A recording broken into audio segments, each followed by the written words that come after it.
تو بچے کے اندر ہمدردی کا، محبت کا جذبہ پیدا کرنا یہ ماں باپ کی ذمہ داری. نبی علیہ السلام نے ارشاد فرمایا احب الناس الی اللہ انفعہم للناس، کہ انسانوں میں اللہ کے نزدیک سب سے زیادہ محبوب وہ ہوتا ہے جو دوسرے انسانوں کو زیادہ فائدہ پہنچانے والا ہو. اب یہ کنسپٹ بچے کے ذہن میں ڈالنا یہ کتنا ضروری ہے. مشہور واقعہ ہے، ابراہیم ادم رحمت اللہ علیہ وقت کے بادشاہ تھے. ایک رات آنکھ کھلی تو دیکھا کہ کمرے کے اندر روشنی ہے اور ایک آدمی جو بہت منور شخصیت ہے وہ کاغذ کے اوپر کچھ بیٹھا لکھ رہا ہے. انہوں نے پوچھا کون؟ اس نے کہا میں فرشتہ ہوں. کیا لکھ رہے ہو؟ اس نے کہا میں ان لوگوں کے نام لکھ رہا ہوں جو اللہ تعالی سے محبت کرتے ہیں. انہوں نے پوچھا کہ میرا نام؟ اس نے کہا تمہارا نام تو اس میں نہیں ہے. اور یہ کہہ کے ابراہیم ادم رحمت اللہ علیہ نے جب سنا تو ان کو عجیب سا لگا، لیکن انہوں نے جواب دیا کہ اچھا، اگر میں اللہ سے محبت کرنے والوں کی فہرست میں شامل نہیں تو میرا نام ان میں لکھ لو جو اللہ کے بندوں سے محبت کرتے ہیں اللہ کے لیے. فرشتے نے سن لیا اور غائب ہو گیا. کچھ عرصے کے بعد یہ واقعہ دوبارہ پیش آیا. اب انہوں نے پوچھا کون؟ اس نے کہا فرشتے. پوچھا کہ کیا لکھ رہے ہو؟ اس نے کہا میں اس دور کے لوگوں کا نام لکھ رہا ہوں کہ جن سے اللہ تعالی محبت فرماتے ہیں.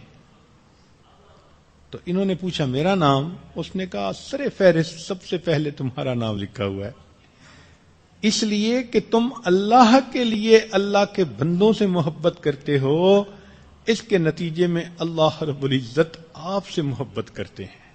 حدیث پاک میں ہے کہ اللہ تعالیٰ اس بندے سے سب سے زیادہ محبت کرتے ہیں جو اللہ کے بندوں سے اللہ کے لیے محبت کرتا ہو. اس سے انسان کے اندر ہمدردی آتی ہے. بخاری شریف کی روایت کہ بنی اسرائیل کی زانیہ عورت نے پیاسے کتے کو پانی پلایا تھا، اس پر اس کے گناہوں کی مغفرت ہو گئی تھی. تو اگر ایک بچہ کھانے کے دوران اپنے والد کو پانی پیش کرے گا، والدہ کو پانی پیش کرے گا، کھانا لا کے رکھ دے گا، تو سوچئے اللہ رب العزت کی اس کے اوپر کتنی رحمت ہوگی. اگر کوئی بیمار ہے اور بچہ اس بیمار کے ساتھ ہمدردی کا اظہار کرے گا، سبحان اللہ. ہمارے سلسلہ عالیہ نقشبندیہ کے سرخیل امام بہاؤالدین نقشبند بخاری رحمت اللہ علیہ، ان کے حالات زندگی میں لکھا ہے کہ وہ جا رہے تھے ایک مرتبہ تو انہیں ایک بیمار کتا نظر آیا.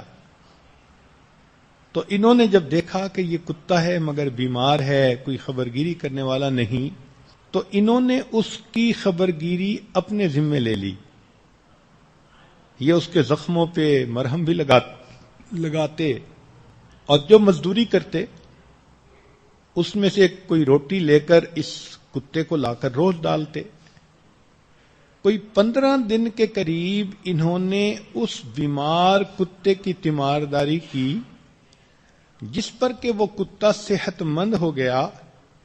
فرماتے ہیں کہ اس کے صحت مند ہونے پر اللہ رب العزت اتنا خوش ہوئے انہوں نے مجھے نسبت عطا فرما دی.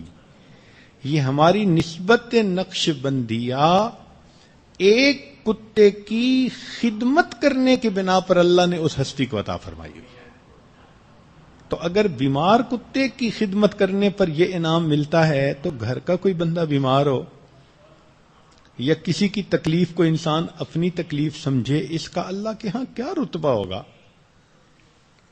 تو بچے کو یہ سکھانا ہوتا ہے کہ وہ دوسروں کے لیے راحت جان بنے، زحمت نہ بنے، ان کے غم خوشی کو شیئر کرنے والا بنے. اسی کا دوسرا نام انسانیت ہے.